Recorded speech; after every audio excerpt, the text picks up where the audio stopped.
All right, welcome. Wow, what a great day and a packed room, not surprisingly. Good morning, everyone. I'm Mary Beth Albright. I'm the food anchor here at the Washington Post, and I am very pleased today to be joined by two of the food world's biggest names, undeniably, José Andrés and Alice Waters.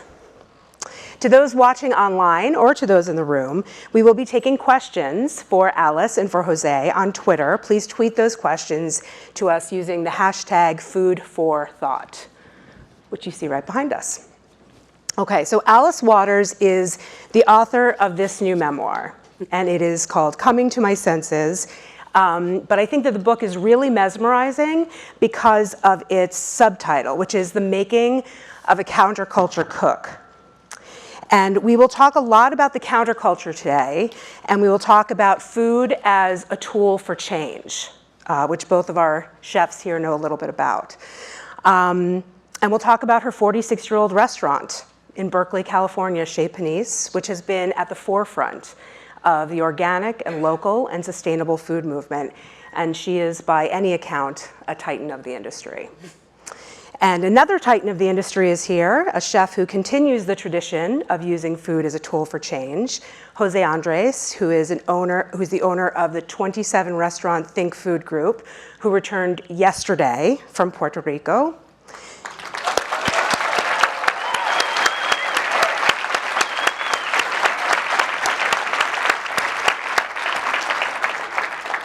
Where his nonprofit World Central Kitchen was on the ground for one full month, serving an island that is still 75% without power since Hurricane Maria. And it all started with a tweet on September 24th, and it read, "Does anyone in DC have a satellite phone I can borrow? Kind of urgent." That was José Andrés' tweet, and he was on the first commercial flight to Puerto Rico. And in the month that he was there, he and his troops, as of yesterday, delivered 2 million meals.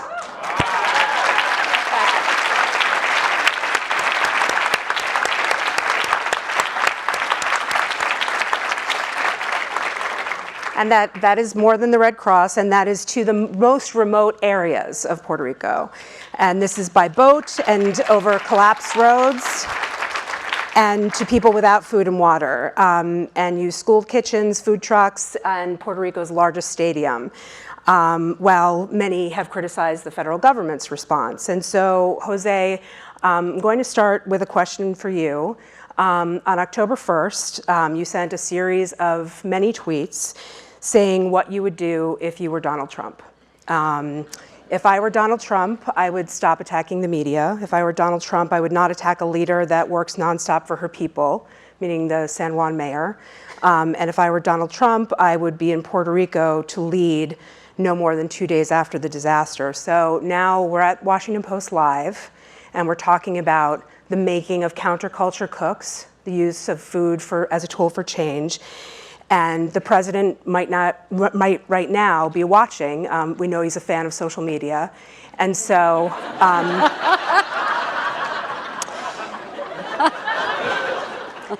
so there is a camera right over here, and I'm wondering,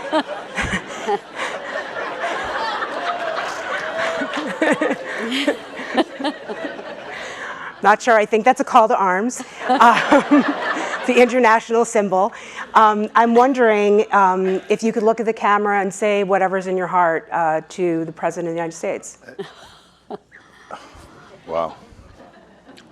I don't think we have to say anything to one person. I think we have to keep all of us talking between us. Okay. The Constitution of America, which I beloved, doesn't say I, the person. It says we, the people.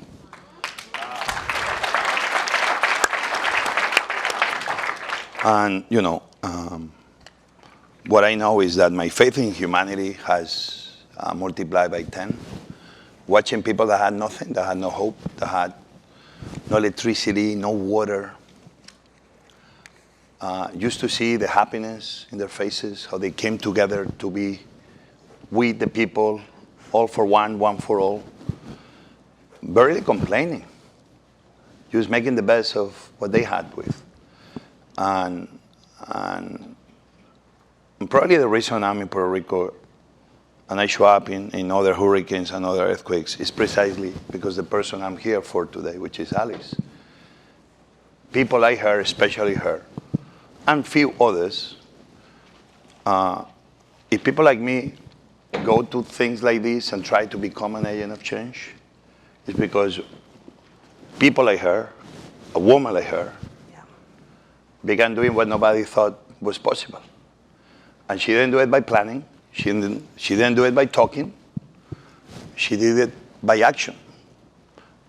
In Puerto Rico, the only thing we did was we began cooking. We didn't plan. We didn't meet. We began cooking. And we delivered one meal at a time. What Alice, 47 years ago, began doing, she began cooking. And this tells you the message that by actions, you change the world. By talking, you learn English. So I thank Alice because she's been this person that in people like me, she planted the seed of let's make things happen. And she deserves any round of applause every single second that we can, because she made people like me and thousands and hundreds of thousands of others to rely behind her, behind the simplicity of changing the world one plate at a time. And for that, Alice, we love you forever and ever.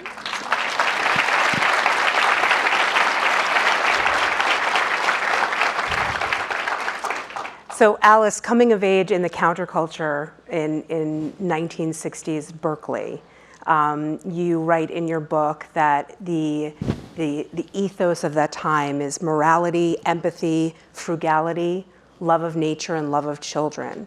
And you also write that when the dominant culture behaves immorally, you begin to feel betrayed. So what I'm wondering is, you've heard the news in 2017.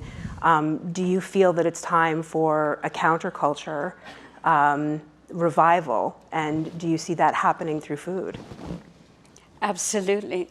I see it happening. And I think I've always been part of the counterculture, because I really didn't believe what the government was telling us, and about Vietnam, about what's happening with civil rights. And I just was inspired by the free speech movement in Berkeley. I arrived at Berkeley in 1964, and I heard Mario Savio speak. And he stood up on top of this car in his suit with his tie, and he talked about how important it is when something is immoral. You need to demonstrate against it. You have to protest.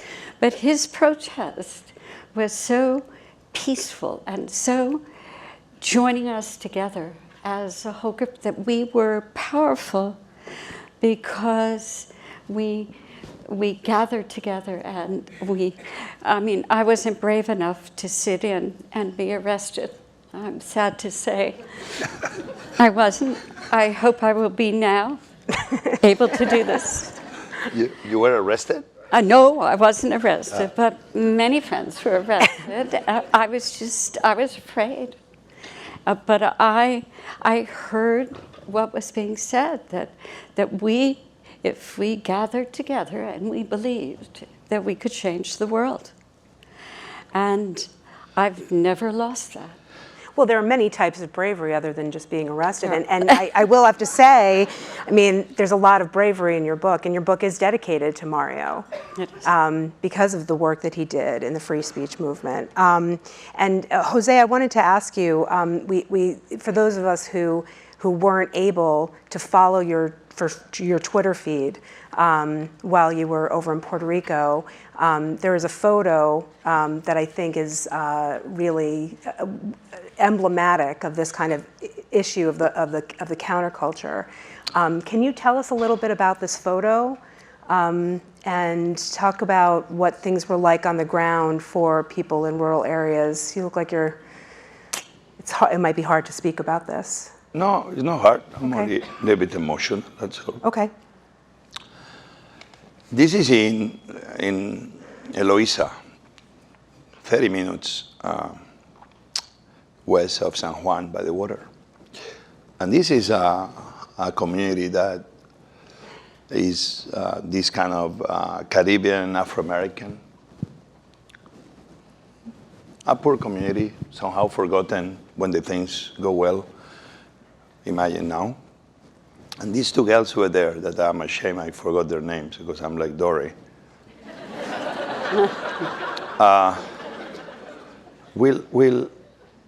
Every time we'll go, we still have 10 food trucks.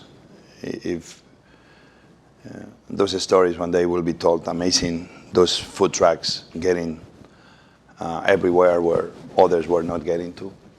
And we delivered this with one of the food trucks. And these two girls will be always there, not waiting for a plate of food, but they will never eat until the last person on the line ate. And they were there just helping with the fruit, the water. And there was me just thanking them for the amazing service they were doing. And this only shows you how in these moments the best of people shows up. And we had many kids.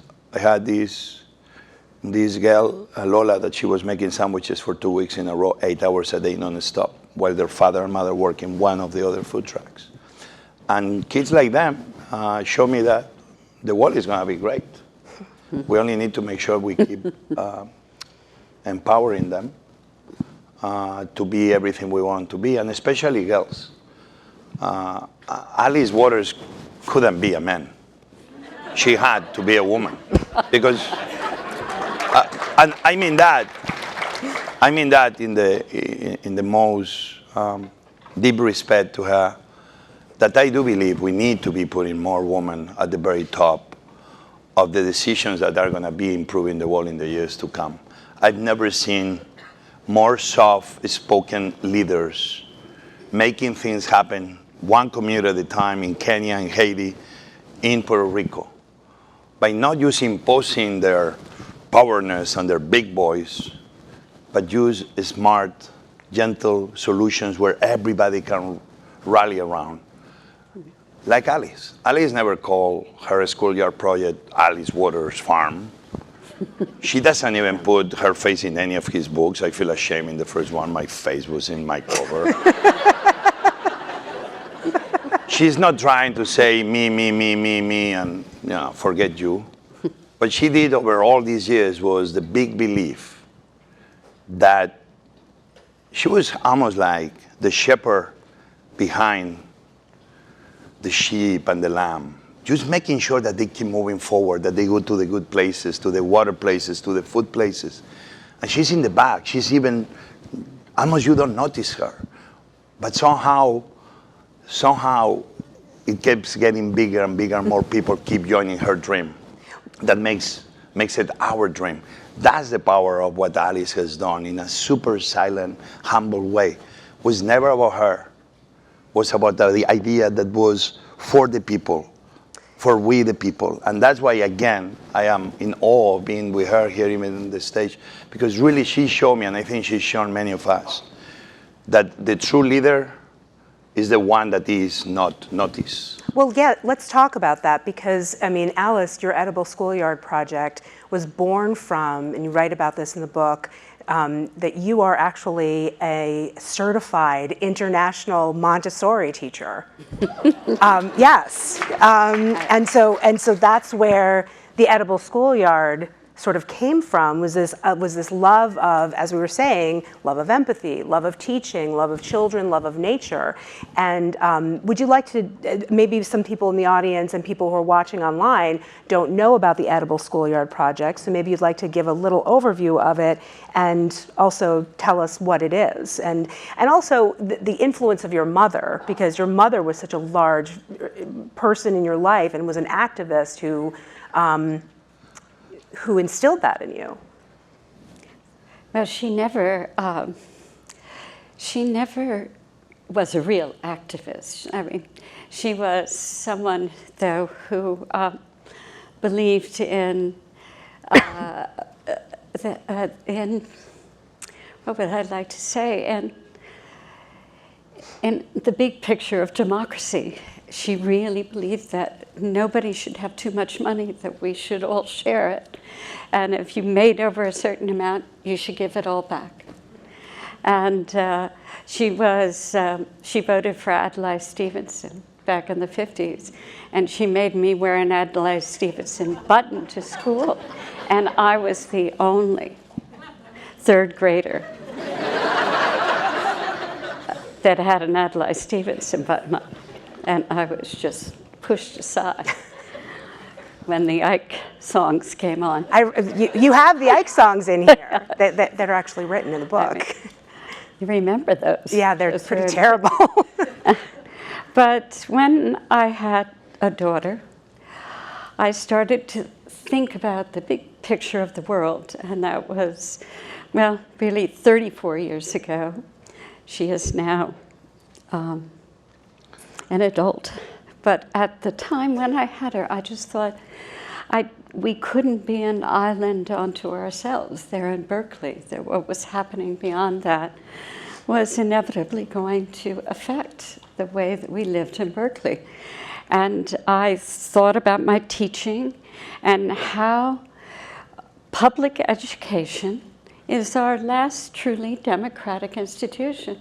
Nearly every child goes to school. And I thought that's the place to reach them, is when they're very little, and bring them into a really positive relationship to food and to nature. And all of my Montessori training just sort of came back to me.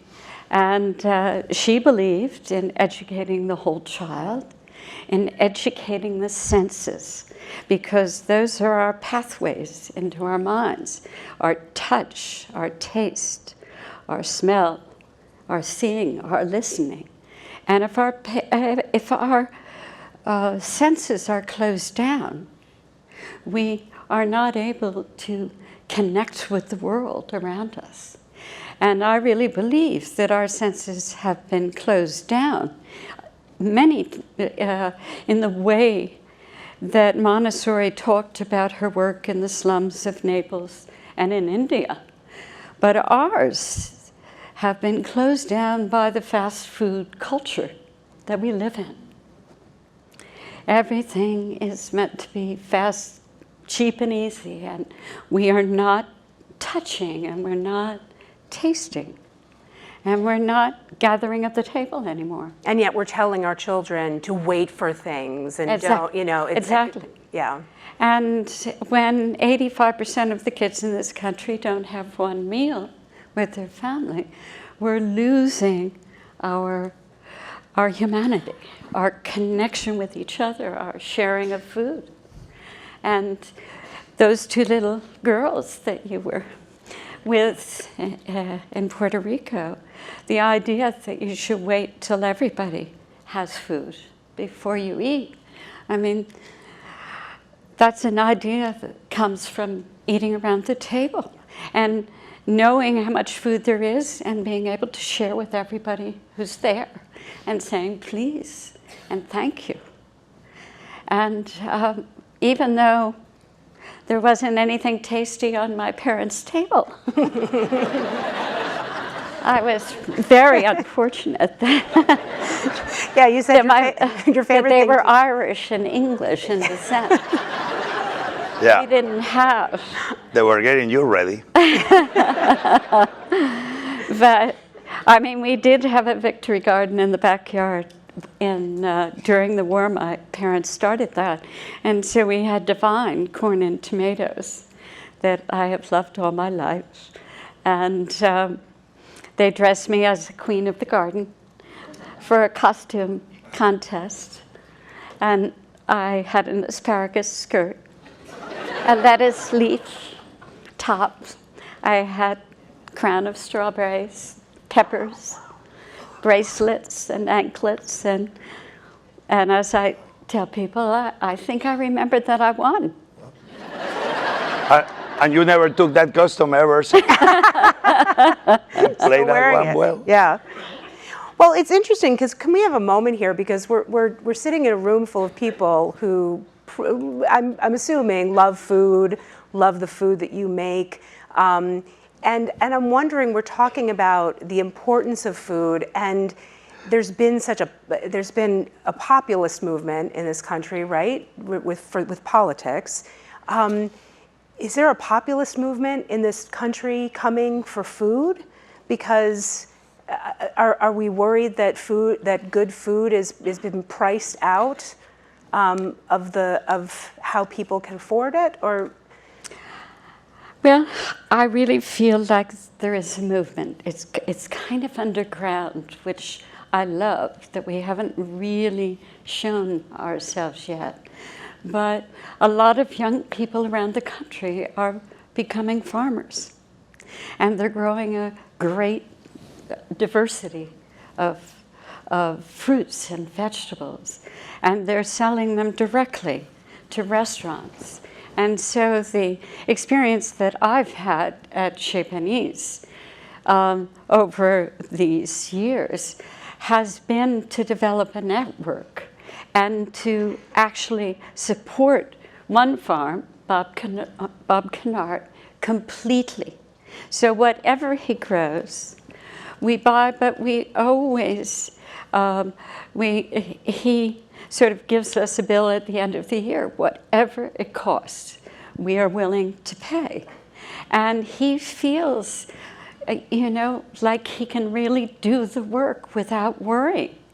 And it's the reason that I'm hoping that in schools, that they could become the support team for the people who are growing food, ranching and fishing, that the schools would buy from them. And without a middleman, to buy directly from those people who are doing that work for all of us, for the future of this planet.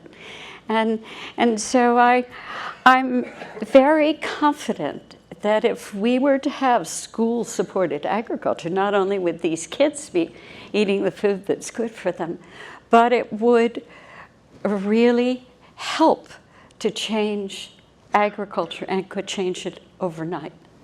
And so that's kind of the master plan. We know you have one, but we don't have time to go in deepness through your super important question. But I think the food for thought is how you are in Haiti or in Puerto Rico, and how it's possible that a can of soda, Coca-Cola or Pepsi, is cheaper than a bottle of water. Yeah. Just think about it for a second. And I love my rum and Coke, I'm not gonna lie to you.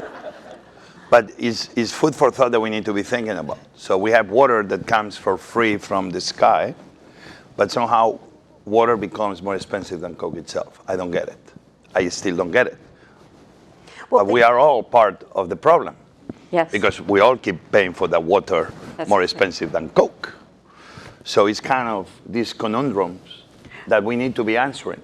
For me, I think with food, in order for everybody to take it seriously, because they can be saying like, we are foodies, and we like to pay more for our green peas, because our green peas are better.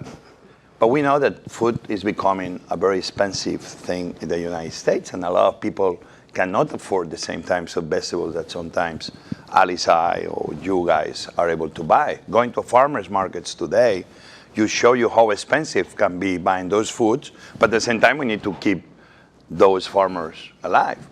I think when you go to places like Iowa and you see that half of the crops are soy and half are corn, and the corn is not even used to feed humanity, but now becomes fuel. And now our USDA secretary now is also the energy secretary. All this is fascinating.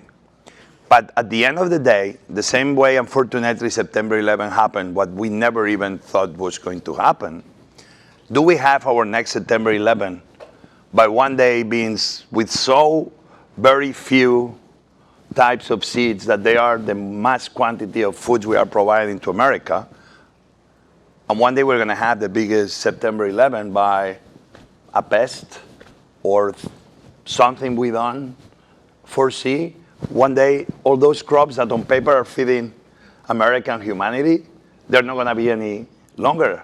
This could be happening. This is a national security issue.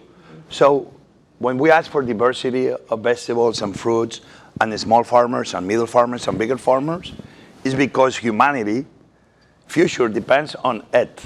Not because we want to have 120 vegetables to put in our risotto so we can charge you $100 a plate. It's deeper than that. It's by this diversity, this huge amount of diversity that we are so lucky to have on Mother Earth, is what is going to give us the security that humanity is going to forever and ever keep succeeding. That's why this is so important. And I think going back to something you were saying about... Yeah, you can clap. We have translator on the #1 number. Just put it on the phone. That's a joke. Yeah, that site understands my English more than this site. But that happens. I think it's so interesting what you were saying about the water versus the Coke too, because there was a controversy over what FEMA was bringing to the island of Puerto Rico versus what you were serving. You were serving fresh fruits and saying we would never serve chips, and what FEMA was bringing in were Cheez-Its, chocolate puddings, Vienna sausages. And the mayor of San Juan was calling FEMA out for it. And so I do think that there's an interesting comparison between those two things. Luckily, you have signed a $10 million contract with FEMA, as I understand, to serve meals, good meals, hot meals, for the next 2 weeks. Correct me if I'm wrong. I don't even know what I signed with FEMA. Yeah, okay. I can imagine you've had a busy month. We were many millions in the red. We were spending almost $400,000 a day, and the only thing we cared was feeding people. Sure. So when they say FEMA has a contract, it almost looks very raw. You know, it's like at one moment they even said we hire José Andrés, and I'm like, what? You what? You did what? I'm there on my own dime. I pay my own rum sours and my own cigars and even my own hotel room. So talking about that, I mean, the water issue, which is fascinating. Puerto Rico has 100 oases, so sweet water places all across the island. Many of them were active. Many of them were working. But because it was 2 or 3 people that were in charge of that, plus FEMA, the issue was not lack of water. The issue was lack of communication. Fake news 101. When somebody goes and says all the water wells are infected, and on top of that, you don't have EPA there, first thing in the morning, testing every water source in the island. Puerto Rico needed 1 million gallons a day. They had the water in the island.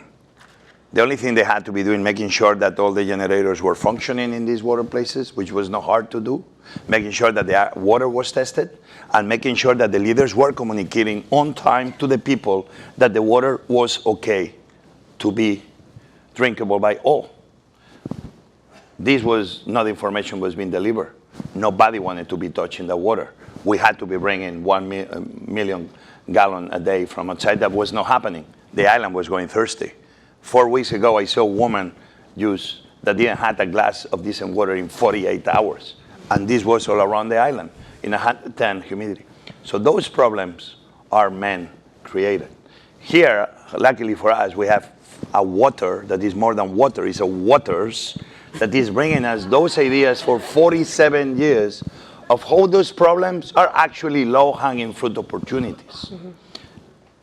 What happened in Puerto Rico and in other parts of the world sometimes is created by nature.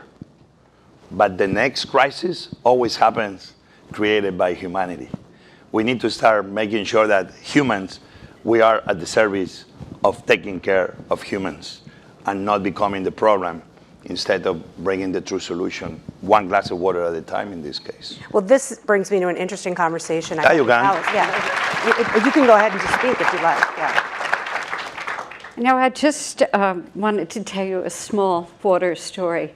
I was at a university, well, the University of Indiana, Bloomington, and they wanted to put in water fountains on the campus so that everybody could have water for free. But it seems that one of those big corporations, dare I name it, Nestle's, had given funds to the university. And along with that came a contract for bottled water. And they would not let the university put in water fountains because it would cut into their bottled water business. So this is what's happening. And I go many places and visit many enlightened universities around the country. But these corporations have, really locked in their contracts and sweetened it with a donation for a building or an endowment of something. And it's very difficult for the university to take the risk. And I'm just waiting for one. I hope the University of California can do this because they have a food and agriculture initiative that they want to achieve by 2025, that they are going to, but they're going to have to go up against that big money.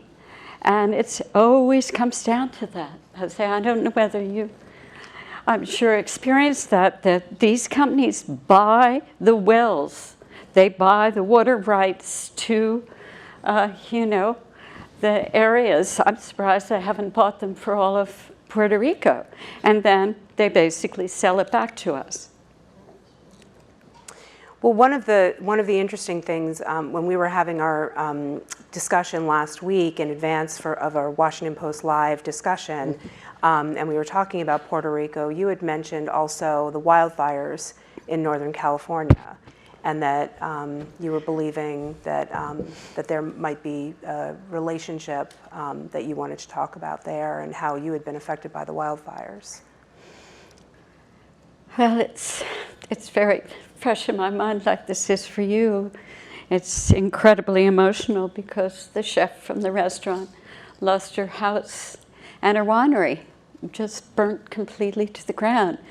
But the way that everybody's responding in Napa and all around the area feels a little bit like what's happening in Puerto Rico. It's an emergency and everybody's doing whatever he or she can do. And it's beautiful to see that, to feel that restaurants are really ready to go up to Napa to feed people, and they've come together. And it feels like a war zone up there. I mean, it's something very, very shocking to all of us.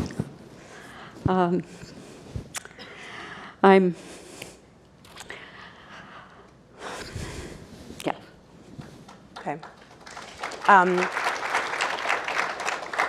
Well, we can talk about the restaurant now that we're talking about it, and how it was born out of the counterculture, and how Chez Panisse got started 46 years ago, which is pretty extraordinary for a restaurant like Chez Panisse that has really started a movement and has stayed at the top of its game and stayed, I hate this word in the restaurant world, but I'm going to use it anymore, stayed relevant for 46 years, and in a building that you bought eventually for $28,000 in Berkeley, which I don't know, you can't buy a parking space in Berkeley for $28,000 these days, but... I wish I had bought a lot more real estate. Yeah, no kidding. Yeah, capitalism has done well for you. Right. And it was a restaurant born out of the counterculture, because it was born out of you feeding a bunch of people at your house who were living communally, and out of the spirit of generosity, which is why the subtitle of this is The Making of a Counterculture Cook. So I'd love to hear more about the start of that restaurant, and you feeding the people that you were writing the newspaper column for, called Alice's Restaurant, which was, you with your crystal ball before you had a restaurant, you were writing a column called Alice's Restaurant. So yeah, talk to us about that. Well, that was a newspaper called the San Francisco Express-Times. And lots of the people who were writing for it just came over to our house for dinner. And my friend David was a calligrapher, and so and also a printer. And he was engaged with all of these other people who were, writing about music and art, but they all thought that maybe they should have something about food. And David said he'd be happy to calligraph it. And we ended up calling it Alice's Restaurant, of course, after the song. Right. And I was spending all my money on feeding these folks, these friends, and I thought, well, maybe I should just have a little restaurant, and then they could pay. Well, the only problem is that they, I couldn't see them anymore because I was so busy in the kitchen that it just didn't work out. But I hired a lot of them to work with me in the restaurant, and none of us was a professional. We were all sort of literary gastronomes. How many of you've been to Chez Panisse? Yeah. Shame on the rest. What's wrong with you people? I still remember first time I went. My daughter is 18 now, so 18 and a half years ago. My wife had me there in San Francisco because she was pregnant from my daughter Carlota with pine nuts, and using my shoe to open the pine nuts for 24 hours. And she's like, I need food, I need good food. And we went Berkeley, no reservation, no space. But I bought my way in, and at the end we ate in the amazing place she has above Chez Panisse. How do you call the one above? Chez Panisse too? And the cafe. Yeah, the cafe. Okay, I couldn't get in the cafe. It's not a cafe, it's more like so I a used restaurant. my child and my wife, pregnant wife, and I'm not gonna lie to you, and especially European chefs, I mean, even the Spanish were even more pretentious than the French. I'm like, Alice Waters this, Alice Waters that. I already was a super big fan of Nora Puyon here, which has been always our big champion in DC. And we love her. But when I went there, I couldn't believe what I saw in front of me.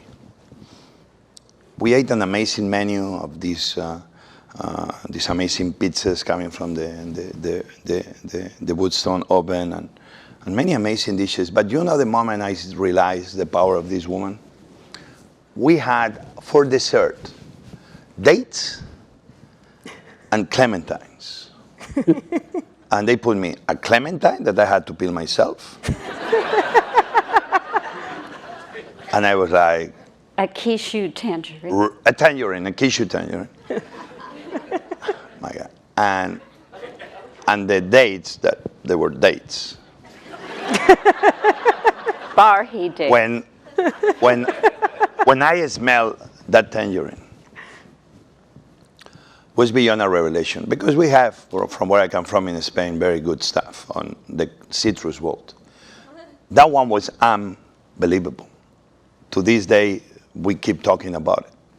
And I've been going back to some of those farms to make sure that I can buy at least, forget my restaurants, for my home.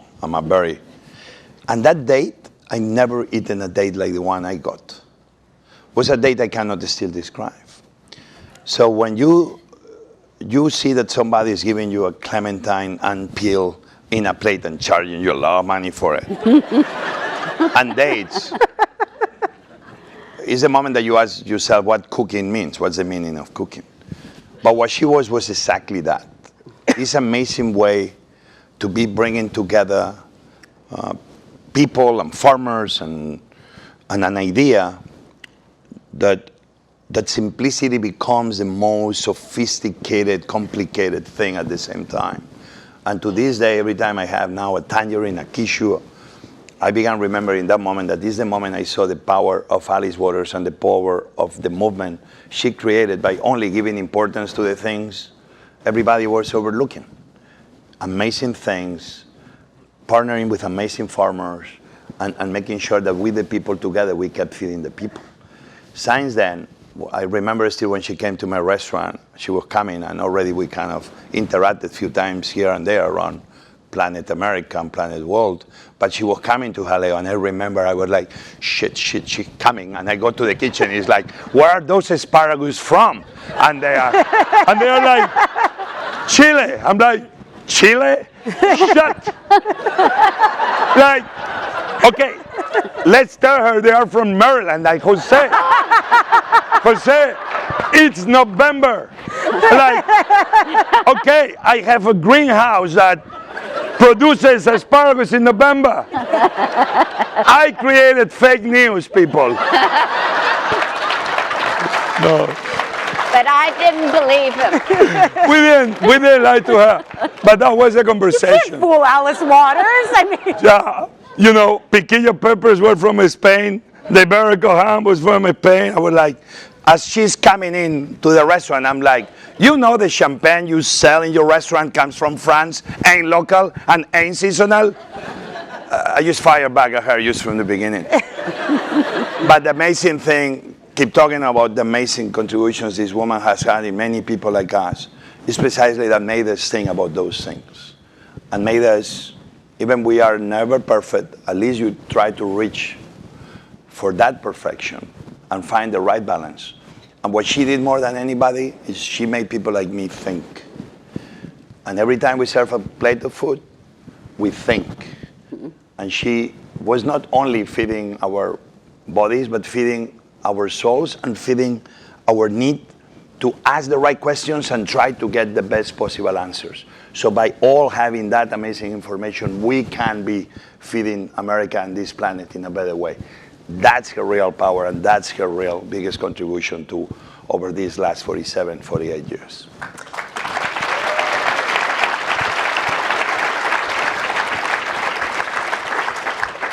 oh, I thought you were doing a mic drop. You were just like, and that's it. And now I'm out. No, it was extraordinary. I mean, it's true. And one of the great things that I love from this book is that, Alice, you mentioned that you were counterculture, but you could never be a hippie because you could never get down with their idea of food. That their ideas of food were too uncivilized. It was like, oh, they were just putting vegetables in a pot with rice, and I just couldn't eat with them. That you were too much of a European sensualist to ever be a hippie. Carrots with the skin on. That's yeah. I mean, your love of food would not allow you to be a hippie, and you would walk into. This is one of the best descriptions I've ever read. You would walk into natural food. I'm still so scared of her when she. You would walk into natural food restaurants and it would smell like vitamin powder and incense. And so you'd just be like, I gotta get the hell out of here. I mean, it's just hysterically funny. And like to know that Alice Waters, who is like the pinnacle of food, has such a sense of humor about food is such a relief for people, I think. That's one of the reasons I loved reading your book. Well, thank you. I am very sensitive about aroma. So that's another reason you couldn't be a hippie. True. Yeah. But it's, I love it when you walk in a restaurant and you can smell a fire burning. Or when a restaurant doesn't smell good, you just sort of worry about the kitchen. And so that's always been a way that we sort of welcome people into the space, that we try to reach them subconsciously. Sometimes I have to burn rosemary to make it happen. But it really predisposes people to the food that we're serving. And I think it's, when my daughter would come home from school, I always kind of wanted to make the chicken stock sort of happening then, so that she would feel the warmth of the house, that she would want to come in to the kitchen and be curious. And it worked like a charm. To get her up in the morning, I roasted peppers right on the stove. And she'd just run down the stairs and say, will you put those in my lunch? And I always did. But that's the way that I think we have to reach children. And we use all of those techniques, if you will, the Montessori preparing of the classroom. She talks a lot about that, of making it a beautiful space for kids to be in. And they just know that they are being, that it's for them. That the flowers, you put flowers on the table, you don't have to say a thing. They just know, well, somebody cares about me. And I think our kids really need to feel this. They're not at home anymore. They're not learning about the table. Their parents are both working and everybody's busy, and they're grabbing food where they can. And so to make a place for them. And that's part of what we're trying to do in the school.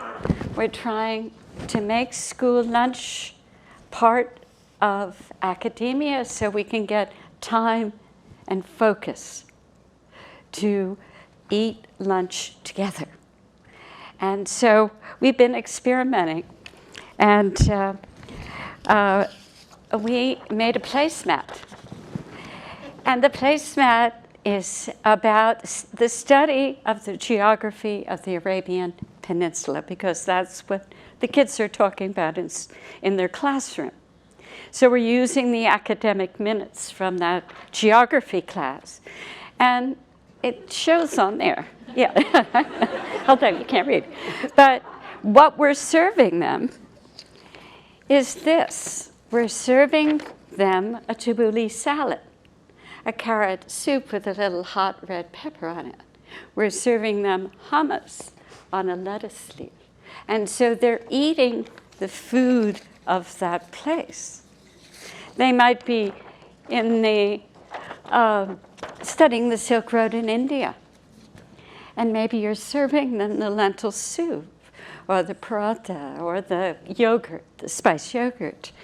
And it's a way that we can teach and digest that lesson in a whole different way, using all of our senses. And this is what I'm hoping might happen in New York City, because I don't know whether you know, Jose, because you weren't in town, but de Blasio decided they were going to feed all the students in New York City for free. All of them.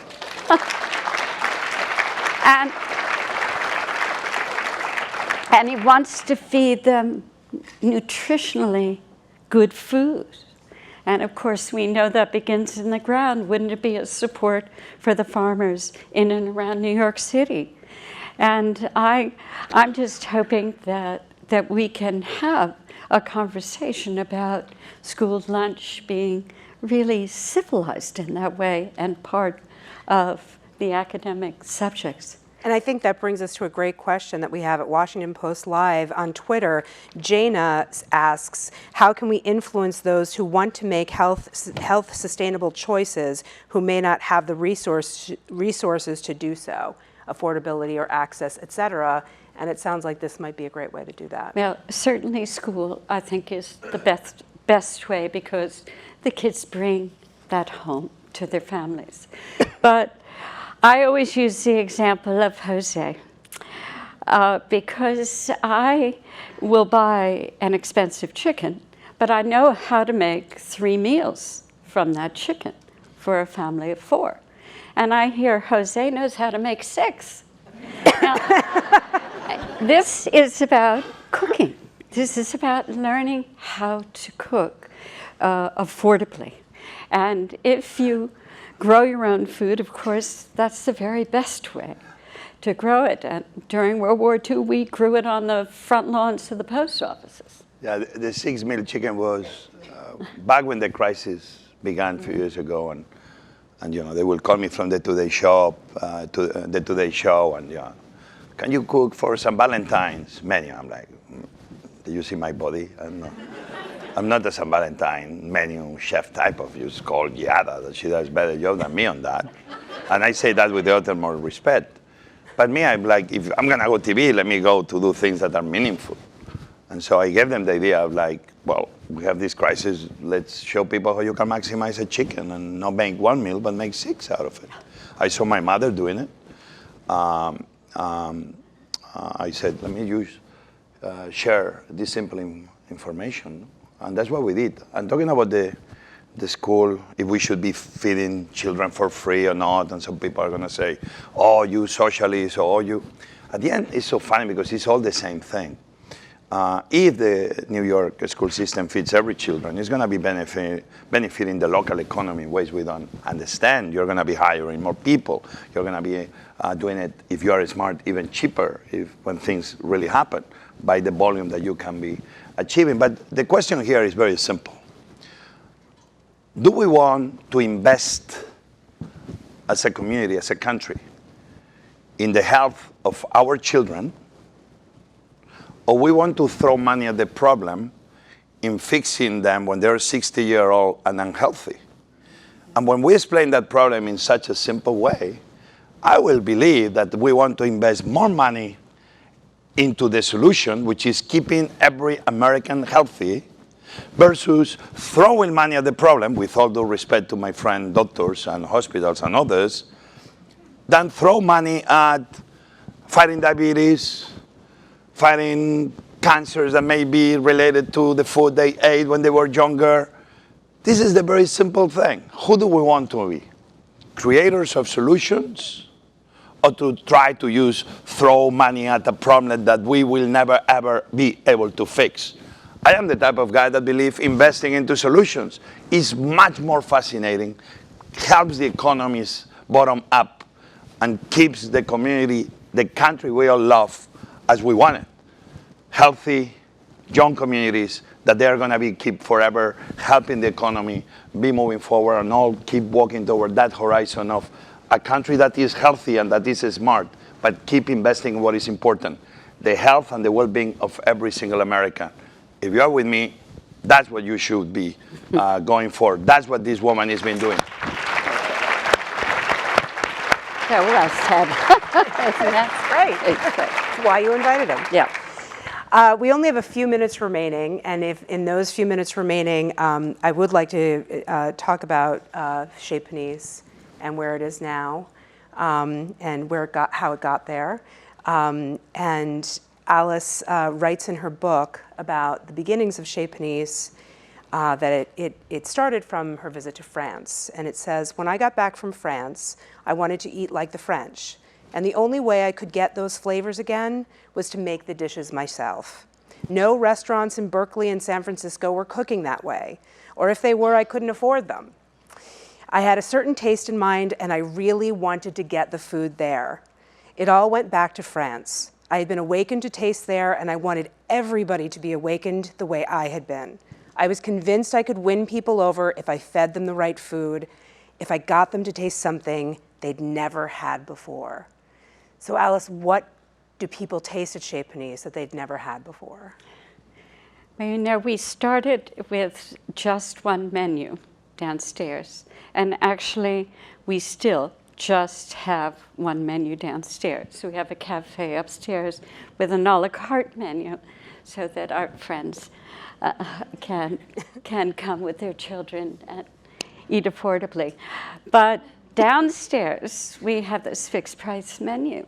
And I can't believe that we change it every single night.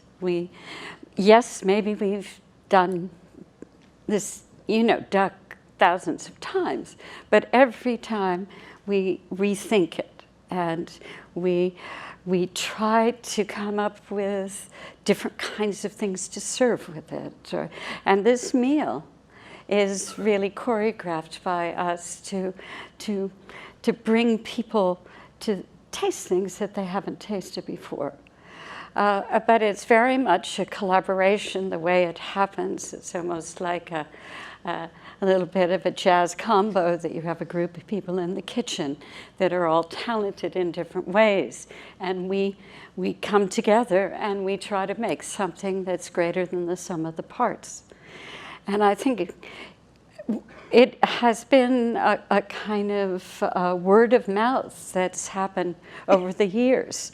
We don't write the recipes down, maybe a little bit in pastry because you have to be more precise, but you're trying to come to it with respect for what you have found in the market that day. And there's always new things that are surprising, and it's the way we work. And in that way, it's more like a dinner party. It is. The same way that you started it out. It is like that. And of course, it's in a house. So that helps to reinforce that feeling that you're coming into somebody's home to have a meal. But that French kind of way of service is very, very important to me. And the salad is kind of always there. Maybe not after the main dish, but there's a little on every plate. And I think that it sort of refreshes the palate, and very, very important to me. Jose, what do you want people to taste that they've never tasted before? Yeah, well, before I answer to this question, I'm only going to say that the only thing I'm touched by Alice, I never understood what she keeps saying, the French way. I mean, and the Spanish way? I mean, you're in San Francisco, God's sake. My ancestor helped build that. Eric Rippert is halfway Spanish, and Luis Paladin was halfway Spanish. So, okay, fake news. We cook paella in the fireplace. We do cook paella in the fireplace. So, you know what I want people to eat? Alice and me, we want you to start thinking when you are about to eat. I want you to put your nose in the farmer's market in those amazing peaches coming from the surrounding farms and smell those peaches. I want you to get that apple and feel it with your hands, how hard it is, and then how juicy and how amazing it is. I always say that the piece of steak is the most boring thing in the history of mankind. But we keep going for the steak. When you put it in your mouth, and besides the 5 seconds of pleasure is the closest thing to sex, the next 50 seconds, you look there like a lion.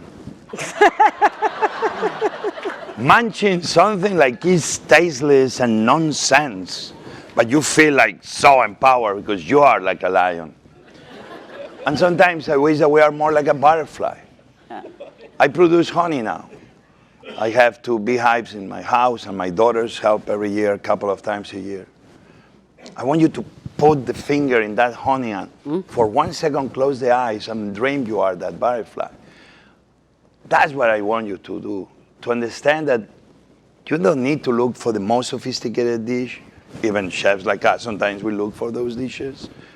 But sometimes the simplicity of really listening to the ingredients, listening to the fruits and the vegetables, the amazing story they want to tell you, but that the noise doesn't allow us to understand.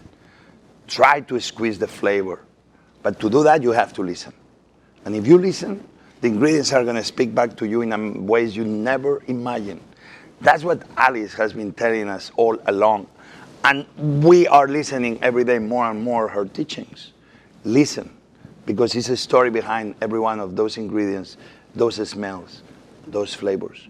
And with the stories we learn from them, then, thanks to the guidance of people like Alice, yes, we can have an opportunity to improve the world we live in, one flavor at a time, by only listening to them. Beautiful. Beautiful. You know, I was just going to say it's why I call it a delicious revolution. This is not hard to do. This is something that once you get connected, you're always there. Yeah. You're always there. And these kids get connected so quickly. They're longing for nature. They're longing for for that experience, just as Jose described it. Beautiful. And sea urchin from Hokkaido. What? Sea urchin from Hokkaido. Go to Hokkaido. Go like I went with my daughter. Grab the sea urchin, open them right there on the boat. Well, that's... Put your nose and eat the sea urchin. And then, wow, you will understand life. I have to say, you're not the actual chef at Chez Panisse, which surprises some people. And what I thought was so interesting in your book was that you said that when you were a kid, you played baseball and you loved being the pitcher because you were always in the game and you always had control over the game. And so I think that really resonated with me because that sort of seems like your role at Chez Panisse, is that you're always in the game and you always have to know what's going on in the game. And you as a young girl, as a pitcher, that role really stood out in my mind. And right? And he's no coach that will dare Right, to take that pitcher out of the game. Yeah. They will be in so much trouble. Speaking of which, hey, how were they watching the World Series in Puerto Rico? Because baseball's huge down there. The same thing I answered FEMA when they told me how I was getting food. Say, well, I go to a shop, a big company, I open an account, I order food, I pay, and they send me food. Oh, wow. So don't take it that way, but having a generator, connecting electricity, having maybe a satellite here or two, and you watching the game. I mean, were there people like in a town square watching? Or? Yeah, like in Cataño, the mayor, who he's been one of the great leaders, and we've been sending him food forever. The biggest problems of the world has very simple solutions. We only have certain leaders that they seem to believe that they are bigger leaders by making us believe that the problem is so big that they can only fix them. I don't need leaders than that stop us from fixing the problems. We only need people like us that just make it happen. Sure. It's the truth. Yeah. And I endorse this message. I mean, I was also... I mean, the camera's still going if you want to say something. I'm very smart. I left school when I was 14. I never went to university, but I'm smart too.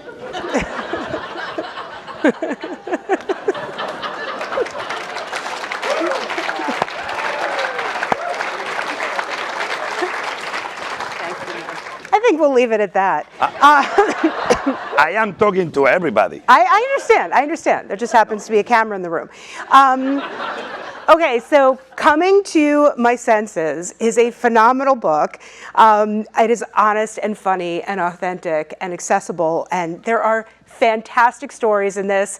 I'm going to tell you, if you want to know how Alice Waters mistakenly stumbled onto the set of The Godfather, if you want to know how she was on a plane that Louis Armstrong and his band was riding and they just started playing, if you want to know how she punched a drummer in the face for mistreating her musician sister, and if you want to know how she got kicked out of her sorority for drinking too much,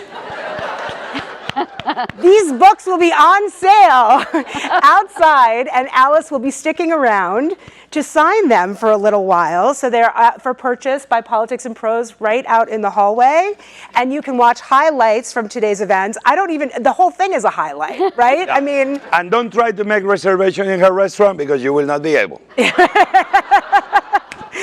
You're all welcome. Yes. But you can try, but you're not going to get it. You can watch highlights from today's event and find out about upcoming Washington Post Live programs at WashingtonPostLive.com.